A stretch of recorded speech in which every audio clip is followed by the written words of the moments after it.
ဖြစ်နေရှိနေခြင်းကတည်းကတပါးဒီတော့စေလို့ပေးခဲ့တယ်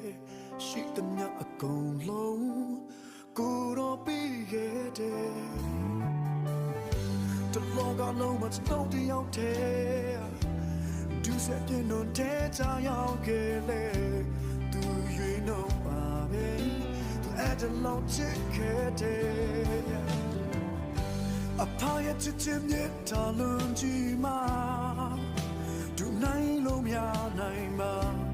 ဘယ်ရနဲ့မှအစားထိုးမရနိုင်ပါအဖရဲ့ကျေးဇူးပြုနာတော့အသင်းနဲ့